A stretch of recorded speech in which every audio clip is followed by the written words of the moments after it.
L'effondrement du pont Morandi à Gênes pourrait avoir des conséquences sur le trafic routier dans les Hautes-Alpes et les Alpes de Haute-Provence.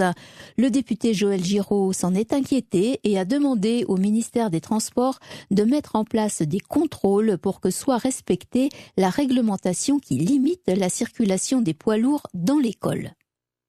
On a déjà une longue expérience. À chaque fois qu'il y a eu des problèmes sur les tunnels alpins, l'itinéraire du Mont-Genève, mais également celui de l'Arche dans les Alpes de Haute-Provence, a connu une recrudescence importante de trafic. Alors on peut se dire que Gênes est loin, mais si on regarde une carte,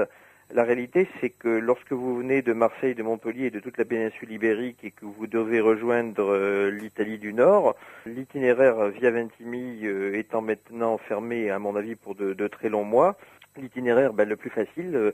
demeure celui du Mont-Genèvre. Alors, il y a une réglementation qui prévoit que ce col n'est franchissable par les plus de 26 tonnes qu'à des conditions extrêmement strictes, c'est-à-dire que vous devez livrer dans une zone de dérogation qui est située juste avant Turin ou juste dans le secteur des Hautes-Alpes et des Alpes de Haute-Provence.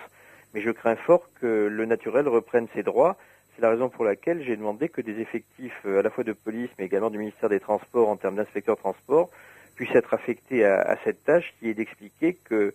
certes,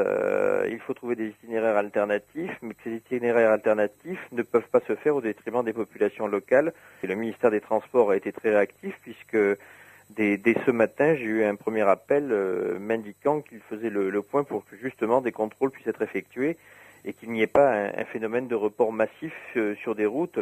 dont il a été déterminé qu'elles ne pouvaient pas supporter plus de 100 poids lourds de plus de 26 tonnes par jour. Et rappelons par ailleurs que la ministre des Transports